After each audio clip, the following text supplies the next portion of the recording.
여호수아서 18장 1절로 10절까지의 말씀을 한 절씩 우리 교독하도록 하겠습니다.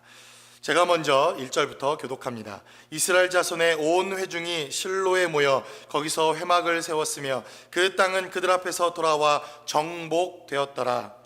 그러나 이스라엘 자손 중에 그 기업의 분배를 받지 못한 자가 아직도 7지파라. 여호수아가 이스라엘 자손에게 이르되 너희가 너희 조상의 하나님 여호와께서 너희에게 주신 땅을 점령하러 가기를 어느 때까지 지체하겠느냐? 너희는 각 지파에 3사람씩 선정하라. 내가 그들을 보내리니 그들은 일어나서 그 땅에 두루다니며 그들의 기업에 따라 그 땅을 그려가지고 내게로 돌아올 것이라. 그들이 그 땅을 7부분으로 나누되 유다는 남쪽 자기 지역에 있고 요셉의 족속은 북쪽에 있는 그들의 지역에 있으니 그 땅을 7부분으로 그려서 이곳 내게로 가져오라. 그러면 내가 여기서 너희를 위하여 우리 하나님 여호와 앞에서 제비를 뽑으리라.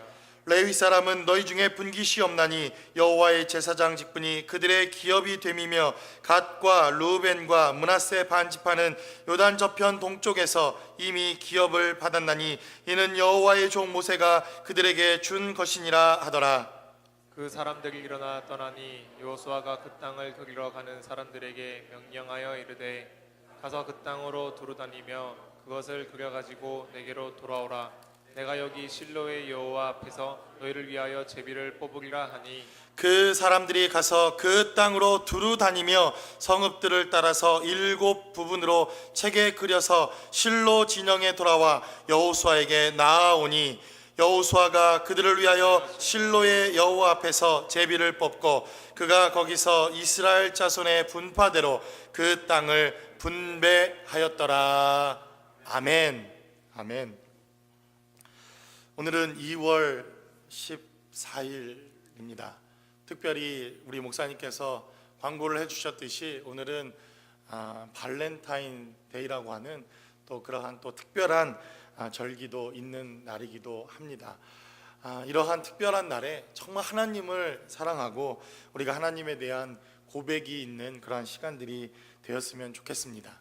이러한 날 우리는 하나님의 말씀을 나누기 전에 먼저 여러분들에게 몇몇 사람들을 소개하는 것으로 말씀을 좀 시작해 볼까 합니다. 아마 여러분들도 들어보심직한 이름들 또 처음 듣는 이름들도 있을 거라고 예상이 되지만 제가 이야기하는 사람들의 공통점이 무엇인지를 한번 생각해 보면서 이 사람들이 이름을 들으면 좋을 것 같습니다. 코코 샤넬, 여성분들은 벌써 눈이 번쩍하네요. 짝퉁이라도 하나씩 다 가져보셨음직한 그리고 들어보심직한 이름이라고 생각되어집니다. 알프레드 히치콕스 감독, 구스타프 에펠, 레오나르도 다빈치, 빅토르 위고, 커넬 할랜드 샌더스라고 하는 사람 혹시 들어보셨습니까? 이웃집 옆집 아저씨 같기도 하고 제가 누군가에게 이 사람의 공통점이 뭐라고 생각하십니까? 이렇게 물어본 적이 있었는데 그분은 명쾌하게 저에게 이렇게 답을 해주셨습니다. 한국 사람이 아닙니다. 외국 사람이군요. 이렇게 답을 해주셔서 아주 명쾌하고 좋은 답이라고 생각이 되어집니다. 물론 이 사람들의 공통점은 한국 사람은 아닙니다. 그러나 이 사람들 아마 여러분들이 도대체 이 사람이 뭐 하는 사람인가 처음 듣는 이름의 사람들도 있을 것이라고 생각되어지는데 코코 샤넬 뭐 다 아시죠? 샤넬백 그 다음에 뭐 여러 가지 무슨 명품의 대명사가 되는 그러한 제품을 디자인한 디자이너의 이름입니다. 알프레드 히치콕스 감독, 미국이 낳은 정말 거장 중에 거장이요. 그리고 영화에 있어서 그 영화의 히스토리에 있어서 빼놓을 수 없는 명감독이기도 합니다. 구스타프 에펠, 아마 여러분들이 이 이름은 좀 생소하다 생각이 듭니다. 도대체 이 사람은 누굴까 여러분들이 잘 모르겠지만 그러나 우리는 한 번도 가보지 않은 그 파리의 에펠탑을 알고 있듯이 바로 이 구스타프 에펠이라고 하는 이 사람은 프랑스의 에펠탑을 디자인했던 사람입니다. 레오나르도 다빈치야 뭐 다 아시지 않습니까? 모나리자의 미소로 알려진 그 그림을 그렸을 뿐만 아니라 수학, 천문학, 역학 모든 방면에 있어서 정말 업적을 남겼던 훌륭한 사람이기도 합니다. 빅토르 위고, 레미제라블이라고 하는 불의의 명작을 남긴 작가이기도 합니다. 아마 여러분들이 이 이름은 좀 생소하다 생각이 듭니다. 커넬 할랜드 샌더스라고 하는 이 사람 들어보셨습니까? 예. 그러면 이 제품은 들어보셨습니까? KFC. 예, 여러분들이 동네를 지나가면서 KFC라고 되어 있는 그 입구에 지팡이 하나를 들고 수염을 기르고 인자한 얼굴로 우리를 맞이해 주고 있는 바로 그 할아버지 커넬 할랜드 샌더스라고 하는 사람입니다. 이들의 공통점을 굳이 우리가 찾자면 적어도 60 이상 그들의 인생의 마지막이 시작되어지는 삶의 시점에서부터 새로운 삶의 도전과 변화가 시작되어진 공통점이 있다는 것입니다. 특별히 샤넬의 이 명품을 만들었던 이분은 다른 주인의 종업원으로 여러 해 일을 하고 사업의 실패를 거듭하다가 60이 넘어서야 샤넬이라고 하는 이 제품을 디자인하고 상품화하기에 이릅니다.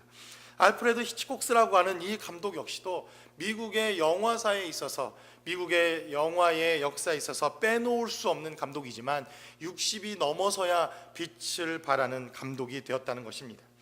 에펠탑을 디자인했던 구스타프 에펠이라고 하는 이 사람도 그 고철덩어리를 이 프랑스 파리 시내 한복판에 만들어봐야 무슨 소용이 있느냐고 사람들의 손가락질을 받다가 그의 나이 60이 넘어서야 그의 디자인이 채택되어지고 에펠탑을 이 파리에 세울 수 있었던 그러한 건축가 중에 한 사람입니다. 레오나르도 다빈치라고 하는 이 사람도 60이 넘어서 모나리자를 완성하고 어쩌면 미완성으로 마치게 되는 이 불후의 명작을 시작하기도 했습니다. 빅토르 위고가 썼던 이 레미제라블은 그의 마지막 유작이라고 불릴 만큼 그의 인생에 있어서 마지막 불꽃을 태웠던 명작 중의 명작으로 남아 있습니다. 커넬 할랜드 샌더스, 이분이 만든 KFC는 그가 65세 때에 처음 1호점을 개설한 것을 시작으로 이제는 10,000개가 넘는 체인점을 갖게 되는 엄청난 대기업으로 성장을 했지만 그가 65세가 되어서야 이 기업을 처음 시작했다는 것입니다. 사실 이들의 인생의 결과를 살펴보면 성공적인 인생을 살았지만 그리고 사람들에게 정말 감동적인 그러한 삶을 살았지만 남들보다 그의 시작이 빨랐거나 그의 성공 가도가 남들의 시작보다 앞섰던 사람들은 아니라는 것을 우리가 볼 수 있습니다.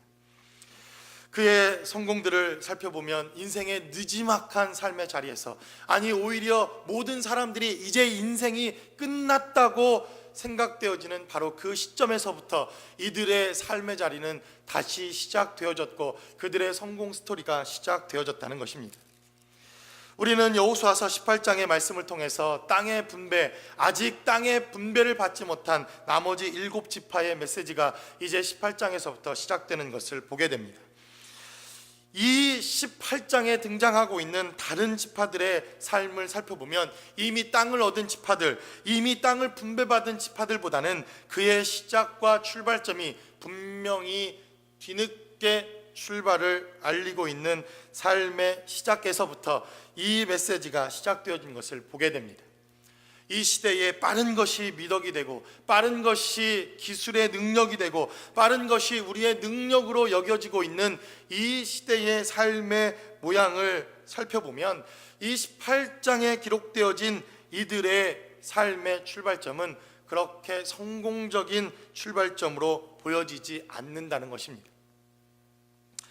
이미 요셉 지파와 유다 지파는 가나안 땅에 가장 중요하고 좋은 땅으로 여겨지는 그들의 땅을 정복하고 분배를 받는 것으로 17장까지의 메시지가 끝이 납니다. 여호수아도 오늘 본문에 기록되어져 있는 나머지 7지파를 향해서 너희는 언제까지 지체하겠느냐, 너희는 언제까지 너희가 하나님의 약속을 붙들고 이 땅의 정복을 기업으로 얻으려고 출전하겠느냐라는 도전으로 시작되어집니다. 사실 현 시대의 가치와 빠름을 중요시하는 이 시대의 가치를 놓고 보면 28장에 등장하는 메시지는 실패자들의 모습처럼 비춰질 수도 있습니다. 그들의 삶의 자리가 성공과는 멀어 보이는 것에서부터 그의 삶의 자리가 시작되어지기도 한다는 것입니다. 이렇게 빠름이 삶의 중요한 가치로 평가되고 있는 이 시대에 프랑스의 사회학자인 피에르 쌍소라고 하는, 여러분 처음 들어보시죠? 저도 뭐 그렇게 익숙한 이름은 아닙니다. 그러나 그가 쓴 느리게 산다는 것의 의미라고 하는 책은 대단한, 이 시대에 빠름을 강조하고 있는 이 시대에 우리에게 대단히 중요한 메시지 하나를 던진다고 저는 믿습니다.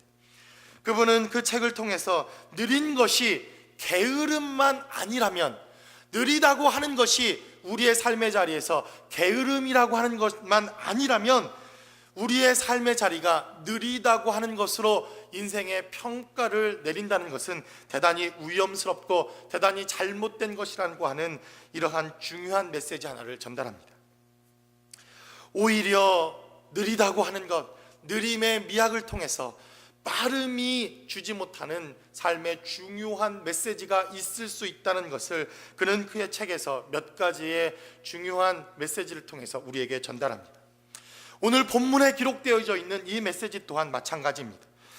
빠름의 시각, 남들보다 앞서야 되는 세상의 원리와는 전혀 다른 이미 뒤쳐져 있는 7지파의 땅의 분배를 통해서 하나님께서는 여전히 늦게 삶의 자리에 출발선에 서 있는 자들이지만 그래도 그들의 삶의 분배와 삶의 모양을 통해서 이 시대를 살아가야 할 우리의 삶의 자리에 중요하고 분명한 메시지가 있다는 것을 본문의 말씀을 통해서 증거하고 있다는 것입니다.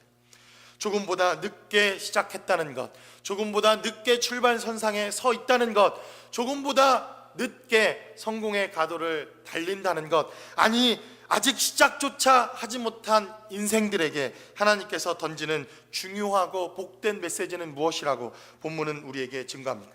본문의 말씀을 통해서 함께 나누어 보기를 원합니다. 첫 번째로 우리는 오늘 본문의 말씀을 통해서 빠름이 성공을 담보하지도 또 느림이 실패를 의미하지도 않는다는 것을 기억해야 한다는 것입니다.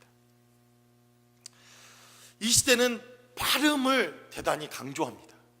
그래서 우리가 신문이나 아니면 매체, 또 여러 매체들이 주목하는 것은 남들보다 빠른 것, 남들보다 앞서는 것, 남들보다 한 발자국이라도 먼저 앞을 향해 달려나가는 것, 이것을 성공의 대단히 중요한 키워드로 사람들은 관심을 갖게 됩니다.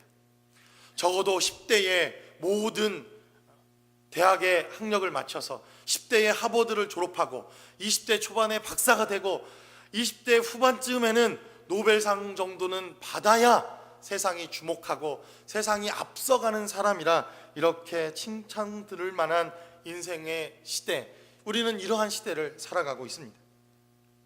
적어도 20대 초반에 무엇인가 세상 사람들에게 영향력을 미칠 수 있는 것들을 개발하거나 또 여러 가지 삶의 모양들을 개선하는 일에 쓰임 받아야만 지금은 훌륭한 사람, 성공한 사람으로 불려지는 시대를 살아가기도 합니다.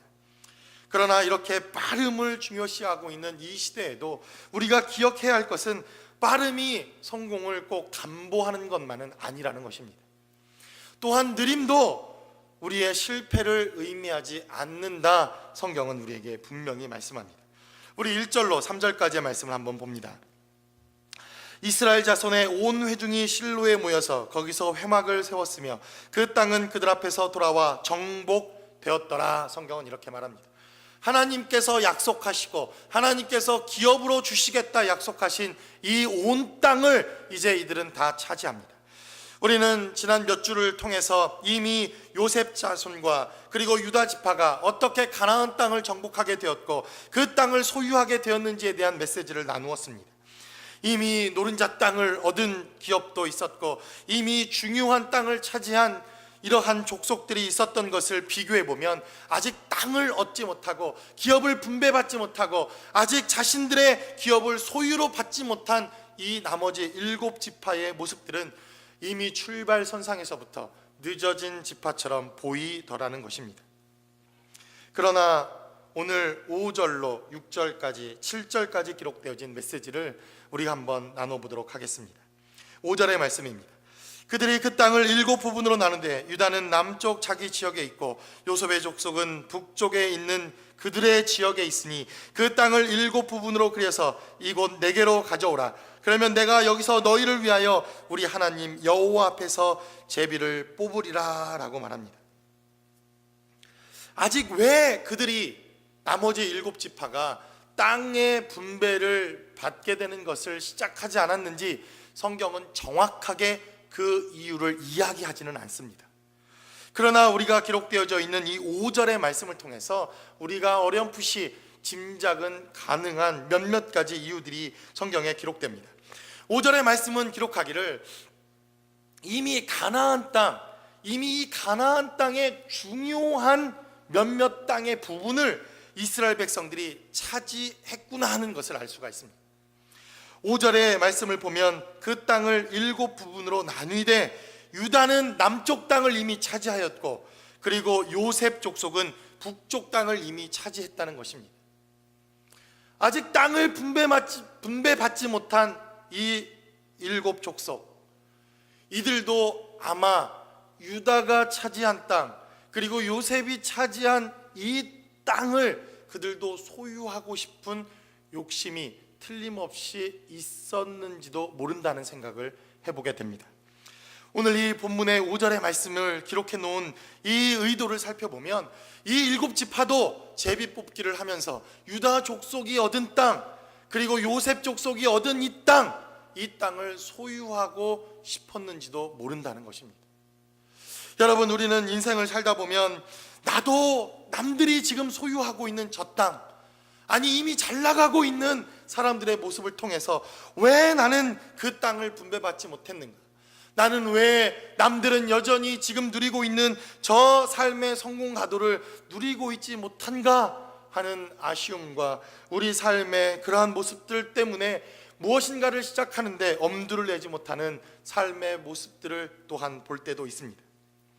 저들은 잘 나가는데, 저들은 이미 기업을 소유했는데, 저들은 이미 성공이라고 하는 삶의 자리에서 그 삶이 이미 시작되었는데 나는 나에게 주어진 삶의 형편과 삶을 살다 보면 이것은 아닌 것 같고 나머지 땅에서 내 기업으로 주어져야 하는 것은 이미 다른 사람들이 차지한 땅의 비교와 살펴보면 왠지 부족한 것처럼 보이기도 하더라는 것입니다. 그래서 이미 우리는 나보다 앞서 있는 사람, 나보다 앞서 성공 가도를 달리고 있는 사람, 나보다 무엇인가 그럴듯한 삶의 자리에 와 있는 사람들이 훨씬 더 부러운 인생, 삶을 우리는 살아가고 있지는 않더냐 하는 것입니다. 저도 가끔 그럴 때가 있습니다. 같은 신학교를 졸업했고 제가 공부도 훨씬 좀 잘한 것 같고 허우대도 훨씬 멀쩡한 것 같고 키도 제가 훨씬 더 크고 여러 가지로 봤을 때 모양 빠지는 것도 없는데 왜 누구는 저렇게 잘 나가는 목회를 하고 나는 이 렌초 국화문가에서 늘 이러한 연약함과 부족함 가운데 있는 것 같은 낙심과 자괴감이 드는지, 그런 때가 참 있을 때가 많이 있습니다. 그렇지 않습니까? 여러분들 가운데서 혹시 그렇지 않습니까? 학교 다닐 때는 내가 훨씬 잘 나갔는데, 학교 다닐 때는 우리 권사님들, 집사님들 다 먼저 킹카였고 2월 14일 이 발렌타인데이 때 정말 도망다니느라 정신없지 않았습니까? 저만 그랬나요? 다 우리 그랬는데 지금은 그 못난이가 더 잘 나가는 것 같고 그 못난이가 왜 이렇게 잘 나가는 것 같은지, 그러한 인생과 우리의 삶의 자리에 인생이 그렇게 변화되어지는 인생도 있더라는 것입니다. 오늘 이 지파들도 어쩌면 그러지 않았을까라는 생각이 듭니다. 그들도 유다가 가지고 있었던 그 땅, 요셉 지파가 차지했던 그 땅을 소유하고 싶었던 마음이 없었을까요? 저는 그들도 그 땅을 갖고 싶었던 욕심과 마음이 있었을 것이라고 생각되어집니다. 그러나 이미 그 땅은 요셉 지파와 그리고 유다라고 하는 이 강력한 지파의 땅으로 모든 중요한 땅들은 나누어지고, 이제 그들은 그 땅이 아닌 다른 곳에 기업의 분배를 받아 땅을 가져야 되는 그러한 삶의 자리가 되었다는 것입니다. 그래서 어쩌면 그들은 낙심하고 낭망하고 자기에게 주어진 분깃을 얻는 이것에 불평과 불만의 모습으로 그 기업을 얻기를 그들은 주저하고 있었는지도 모른다는 생각을 해봅니다. 그러나 이러한 출발선이 공평하지 않아 보이는 것으로 우리는 인생의 성공과 실패를 논할 수 없다는 것이 오늘 본문이 우리에게 보여주고 있는 대단히 중요한 메시지더라는 것입니다. 우리 한번 7절의 말씀을 봅니다. 7절의 말씀을 통해서 여호수아는 그 나머지 7 족속에게 이렇게 말합니다. 레위 사람은 너희 중에 분깃이 없다, 이렇게 말합니다. 레위 사람들은 너희 중에 분깃이 없나니 여호와의 제사장 직분이 그들의 기업이 됨이며 갓과 루벤과 므낫세 반 지파는 요단 저편 동쪽에서 이미 기업을 받았다, 이렇게 말합니다. 무슨 말씀입니까? 나머지 7 족속, 아직 기업을 받지 못한 족속보다 앞서 기업을 받은 족속이 있습니다. 요셉 지파가 그랬고 유다 지파가 그랬습니다. 그러나 유다 지파와 요셉 지파가 이 기업을 받기 이전, 아니 이 가나안 땅의 정복 전쟁이 시작되기 이전, 이미 갓 족속과 루벤 족속과 므낫세 반 지파는 요단을 건너기 이전 동편 땅을 그들의 기업으로 받는 것으로 시작한 것을 말씀을 통해서 우리가 나누었습니다. 기억이 나십니까? 기억이 안 나시면 여러분들이 웹사이트에 들어가셔서 2번째 주나 3번째 주의 여호수아서의 내용을 다시 한번 살펴보시면 함께 나눈 기억이 있습니다. 오늘 본문의 메시지를 보니까 각각의 출발선상이 달랐다는 것입니다. 이미 이 전쟁을 시작하기 이전에 갓 족속과 루벤 족속과 므낫세 반 지파는 요단의 동편 땅을 우리에게 달라고 요청해서 그들은 기업으로 그 땅을 받았다는 것입니다. 아니 레위 족속은 그 출발선상에 설 수조차 없었다, 성경은 우리에게 이렇게 증거합니다.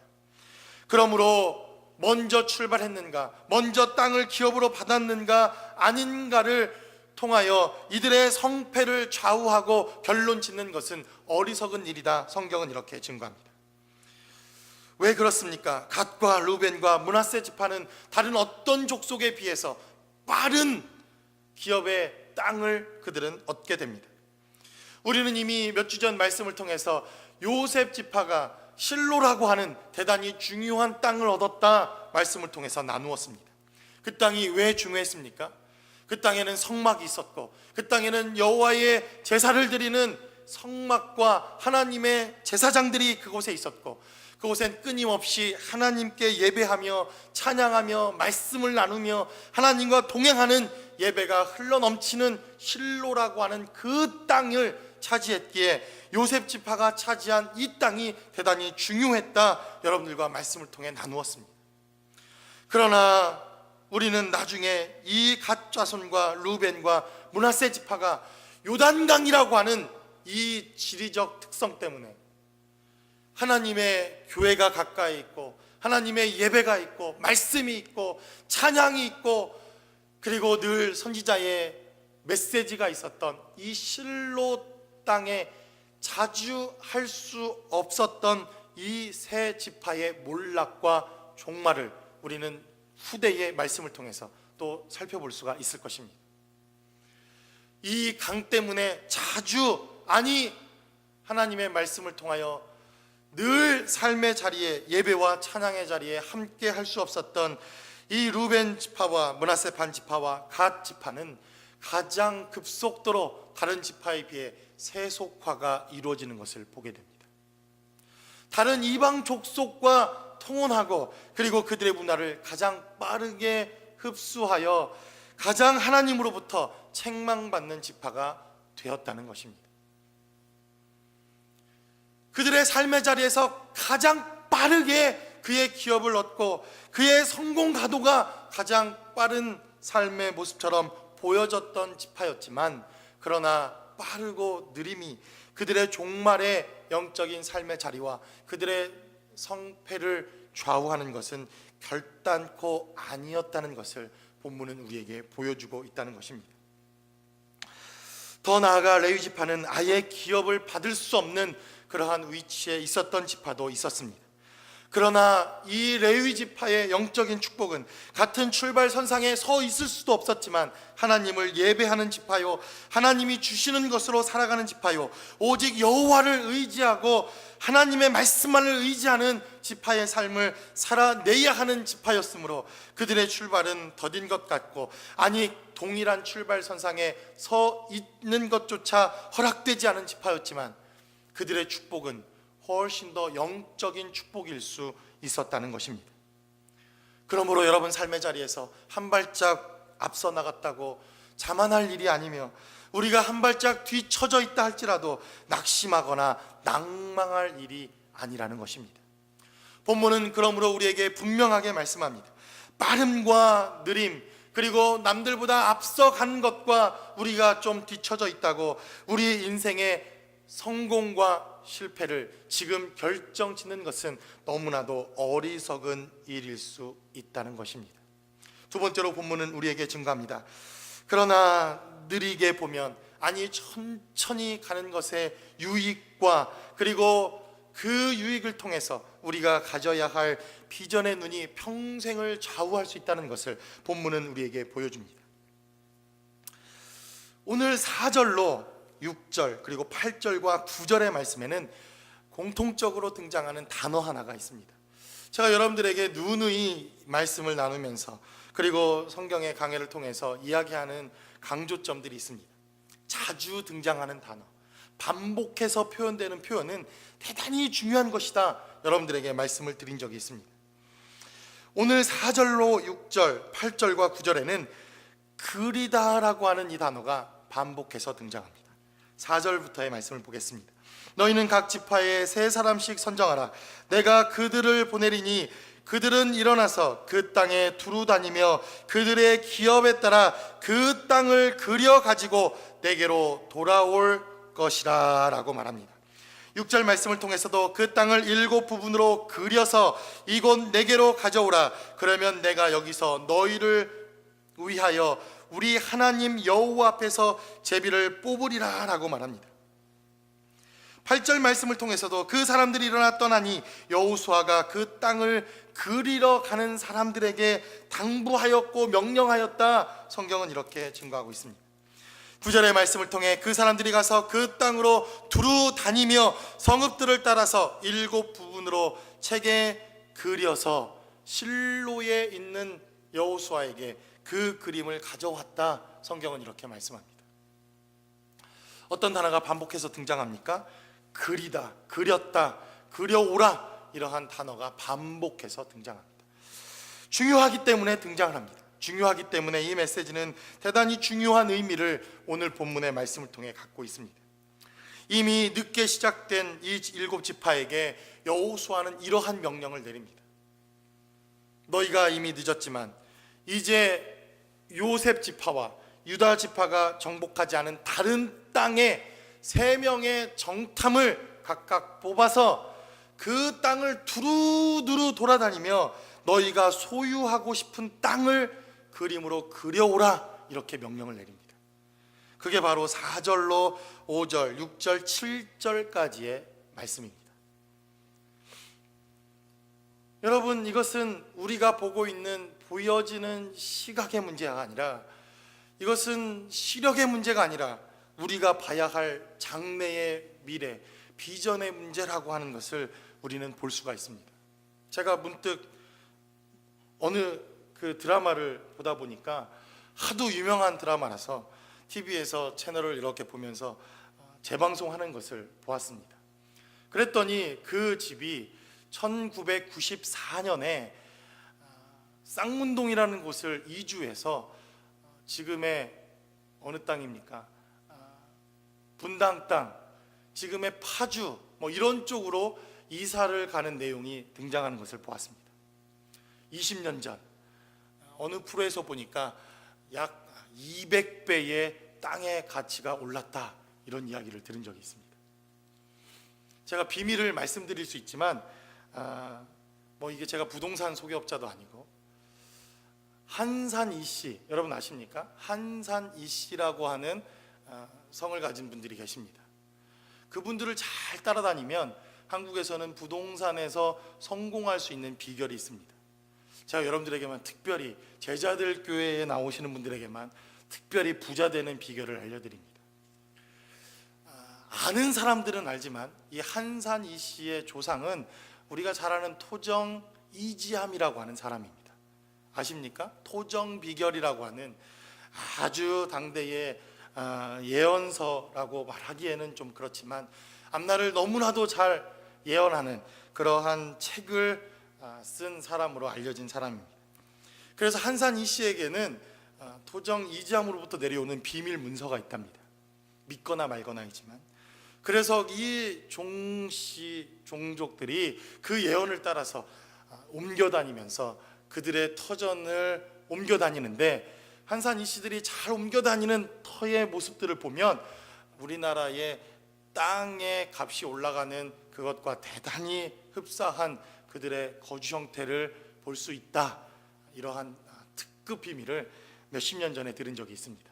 한산 이씨 종친 한 사람으로부터 20년 만에 제가 공개하는 특급 비밀입니다.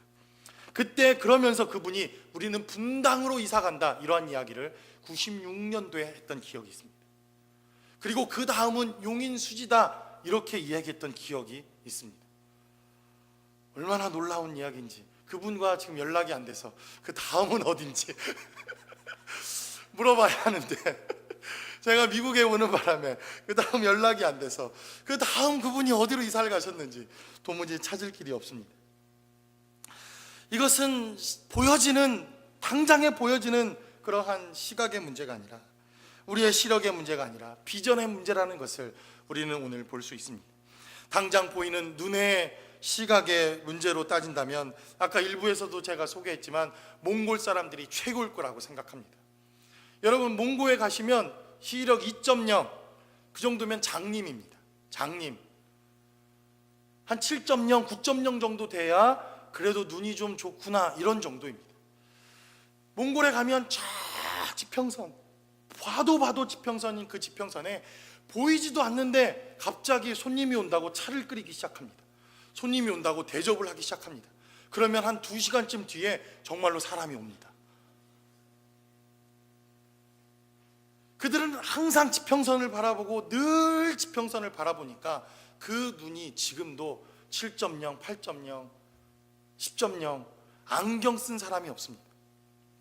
눈이 좋지 못하신 분들, 몽고의 선교사로 가기를 주님의 이름으로 축원합니다. 고쳐지는 역사가 있을 것입니다. 나식, 라섹 필요 없습니다. 저도 얼마나 놀랐는지, 안경 쓰고 1.2 안경을 썼으니 저는 완전 장님 중에 장님이고 2.0쯤 되면 겨우 눈뜬 장님이고. 그러나 여러분, 시각의 문제입니까? 보여지는 눈의 시력의 문제입니까? 이 땅의 삶을 살아가면서 우리는 보이지 않는 것을 바라볼 수 있는 대단히 중요한 눈이 필요한데, 이것을 우리는 비전이라고 말하고 미래를 예측하는 예언이라고 말하기도 하고, 다양한 모습으로 미래를 향한, 아니 더 나은 앞날의 삶을 바라보는 이 눈이 중요한 것을 성경뿐만 아니라 이 세상의 사람들도 익히 이야기하고 있는 바입니다. 그래서 오늘 본문은 바로 보여지는 시각이 아니라 믿음으로 봐야 하는 땅, 우리가 그 땅에 도달해서 자세히 보면 보여지는 그 땅의 중요함을 오늘 이 나머지 지파를 통해서 보여주고 있다라는 것입니다. 그 정탐들이 각각의 땅으로 가서 어떠한 일들을 했겠습니까? 지금까지 보지 못했던 그 땅에 이곳에 물이 있네, 이곳에 샘이 있었구나, 이곳에 보지 못했던 감추어졌던 비옥한 땅이 있었구나. 그들은 열심히 그 땅을 돌아다니면서 자기들이 아직까지 보지 못했던 그 땅들을 속속히 바라보며 그림을 그리기 시작했을 것입니다. 그림을 그리기 위해서 필요한 몇몇 가지들이 있었을 것입니다. 가장 중요한 것은 그 땅의 지형을 가장 정확하게 파악하는 것이며, 자기들의 기업으로 얻을 좋은 것과 나쁜 것, 이것을 구별해서 그 기록을 자세하게 하면 할수록 그 땅의 값어치와 그 땅의 귀중함은 더 높이 올라갔을 것이라고 생각되어집니다. 그래서 비록 느리지만 천천히 가는 것도 우리가 자세히 들여다볼 수 있다면 대단히 중요한 것을 우리는 발견하기도 합니다. 저도 늘 일상적으로 차를 타고 교회에 오면 보이는 것만 보입니다. 보이는 것만 보이는데 어느 날 제가 무슨 바람이 불었는지 운동 삼아 늘 오던 이 길을 걷다 보니 보이지 않던 봄꽃도 이제 새싹을 피기 시작하고 보이지 않던 꽃들도 피어 있는 것을 보게 되고, 아니 이 자리에 보지 못했던 아름다운 여러 가지 꽃들과 여러 가지 풀들도 제가 보지 못했던, 빠르게 지나가면서 보지 못했던 그러한 것들이 보여지기 시작하더라는 것입니다. 그러므로 오늘 본문은 계속해서 오늘 8절과 9절의 말씀을 통해서 여호수아는 그들에게 다시 한번 도전합니다. 그 땅에 들어가 내가 명령하는 대로 자세히 보라는 것입니다. 두루두루 다녀 너희들에게 가장 필요한 것을 그려서 나에게 가져오라, 이렇게 말합니다. 그러므로 우리는 이 본문의 말씀을 통해서 비록 우리의 삶의 자리가 다른 사람들보다 늦은 출발선, 아니 늦게 가는 것 같은 그러한 삶의 자리이지만, 그러나 천천히 보면 남들이 보지 못하는 것을 발견해내고 볼 수 있는 대단히 중요한 삶의 메시지가 우리의 삶의 자리에 있더라는 것입니다. 이러한 비전의 눈, 이러한 영적인 눈, 이러한 하나님이 주시는 시각을 가지실 수 있기를 주님의 이름으로 간절히 축원합니다. 마지막으로 본문은 우리에게 증거합니다. 저는 본문의 메시지를 기억하면서 제목을 이렇게 정해봤습니다. 거북이는 느려도 군뱅이보다 빠르다. 마지막으로 우리가 기억해야 할 중요한 메시지가 있다면 거북이는 느려도 목적지를 벗어난 적이 없다는 것입니다. 거북이가 창조된 원리입니다. 여러분, 하나님께서 거북이를 창조해 놓으시고 너는 100m 달리기 선수라고 하나님께서 거북이에게 요구하신 적이 단 한 번도 없다는 것입니다. 제가 오늘 본문의 메시지를 나누면서 기억하면서 예전에 들었던 우리 김현진 권사님의 조크가 생각이 났습니다. 어느 날 지렁이와 군뱅이가 둘이 회의를 했더랍니다. 우리의 삶의 질을 좀 더 높여서 좀 더 빠른 어떤 속도의 삶을 살아보자. 좀 더 우리가 좀 더 나은 삶을 좀 살아야 되지 않겠는가. 이렇게 군뱅이와 지렁이가 삶을 나누고 있는데 그 옆으로 무엇 하나가 휑하니 지나가더랍니다. 그러더니 군뱅이가 지렁이한테 너 뭐 봤어? 뭐 지나간 거 봤어? 그랬더니 거북이가 지나갔어. 그랬더니 군뱅이 말, 쟤 왜 이렇게 과속한데 오늘따라. 그랬더라는 겁니다. 여러분, 군뱅이의 입장에서 보면 거북이도 대단히 빠를 수 있다는 것입니다. 하나님께서 우리를 창조하신 이유와 목적을 1등 하라고, 누구보다도 빠르게 목적지에 도달하라고 우리를 지으셨다면 우리는 그 일을 해야 합니다. 그렇다면 우리는 그 사람을 1등이라고 말하지 않을 것입니다. 1등은 누구입니까? 한 사람에게만 주어진 몫입니다. 그래서 우리는 1등이라고 말하는 것입니다. 1등이 아닌 그 다음 사람들은 2등, 3등, 4등 뭐 이야기할 필요가 없습니다. 그냥 1등이 아닌 사람과 그냥 뒤에 오는 사람들이 있음을 우리는 기억해야 할 필요가 있다는 것입니다. 하나님께서는 바르게 달려야 할 그러한 표범과 치타와 같은 이러한 창조물들도 만들어 놓으셨지만, 거북이와 군뱅이, 나무늘보와 같은 이러한 느리지만 그래도 목적을 벗어나지 않고 끊임없이 목적을 향해서 달려가도록 만들어 놓으신 피조물들도 있다는 것을 우리는 기억해야 할 필요가 있다는 것입니다. 오늘 본문의 말씀을 통해서 10절의 말씀을 우리 한번 봅니다. 여호수아가 그들을 위하여 실로의 여호와 앞에서 제비를 뽑고 그가 거기서 이스라엘 자손의 분파대로 그 땅을 분배하였다. 성경은 이렇게 증거합니다. 늦은 것이 맞습니다. 냉정하게 말해서 이들은 빠르게 시작한 사람들은 아닙니다. 분명히 우리가 보아도 여호수아가 그들을 바라봤을 때 걱정거리가 되었고, 저들이 빨리 나아가서 뭔가 기업을 얻어야 할 것처럼 보여졌고, 왜 이들이 속히 나아가 그 기업을 얻기 위한 전쟁을 하지 않는가, 이러한 근심과 걱정의 눈으로 볼 수도 있었지만, 그러나 이들은 끝까지 그 목적했던 그곳을 벗어나지 않고 목적을 이루었다는 것입니다. 10절은 그래서 우리에게 이렇게 증거합니다. 여호와 앞에서 제비를 뽑고 그가 거기서 이스라엘의 자손의 분배대로 그 땅을 분배하였다. 성경은 이렇게 말합니다. 비록 그들이 남들보다는 좀 늦었지만, 요셉 지파와 유다 지파보다는 조금 늦었지만, 그래도 하나님께서 이들을 통하여 그 목적지, 가야 할 삶의 목적은 벗어나지 않고 그들의 땅의 분배가 이루어졌다는 것입니다. 무엇으로 알 수 있습니까? 바로 하나님 앞에서 그들의 제비가 뽑아졌고, 하나님 앞에서 그들의 삶의 자리가 시작되었음을 우리는 이 말씀을 통해서 봅니다. 적어도 우리는 군뱅이보다, 적어도 우리는 지렁이보다 하나님께서 빠르게 지으셨다고 믿습니다. 아니, 군뱅이와 지렁이처럼 하나님이 지으셨다면 어떻습니까? 그래도 하나님께서 우리가 그 목적을 잃어버리지 않고 끊임없이 그 목적을 향해 달려갈 수만 있다면, 우리는 하나님의 목적을 이루고 하나님의 기업을 무르는 삶의 자리가 되어졌을 것이라고 생각합니다. 저와 여러분들이 잘 아는 이솝우화에 등장하는 거북이와 토끼의 경주를 살펴보아도, 거북이가 어느 날 이 경주에 초대받아 내가 저 토끼를 이겨보겠다 결단하고 결심하고 이 경주에 참여한 것 같지는 않습니다.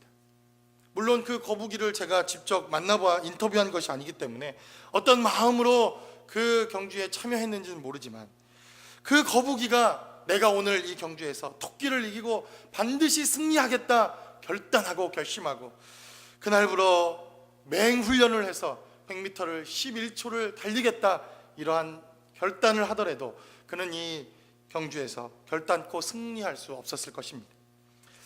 왜 이 경주를 시작했을까? 가만히 들여다보면 아마 이 거북이는 경주를 완주하는 것, 끊임없이 그 목적을 향해서 내가 포기하지 않는 것, 내가 반드시 어렵고 힘든 여정이지만 그 목적을 이루어내겠다고 하는 삶의 여정과 도전이 있었던 것은 아닐까라는 생각을 해봅니다. 어쩌면 우리 앞서 달려가는 1등을 하는 사람들의 모습, 우리보다 저 먼저 앞서가서 누구나 가고 싶어하는 그 골 앞에 가 있는 한 사람의 목도 분명히 필요합니다. 왜냐하면 우리는 그 사람을 보면서 우리가 가고 있는 이 삶의 방향과 목적이 과연 옳은 것인가 틀린 것인가, 우리는 지향점이 될 수 있고 또 그 목표가 될 수 있고 삶의 가이드라인을 우리는 그들에서 얻을 수도 있기 때문입니다. 그러나 우리가 목적을 벗어나지만 않는다면 우리의 인생의 여정에서 하나님은 반드시 저와 여러분들을 통하여 하나님의 일을 이루실 것을 믿습니다. 여러분들이 거북이처럼 느려도 거북이처럼 행복한 삶의 여정을 시작할 수만 있다면 하나님께서 저와 여러분들을 통해서 하나님의 일들을 이루어 주시는 삶의 시작이 저와 여러분들의 삶의 자리에 있기를 주님의 이름으로 간절히 축원합니다. 우리 시간 기도하겠습니다.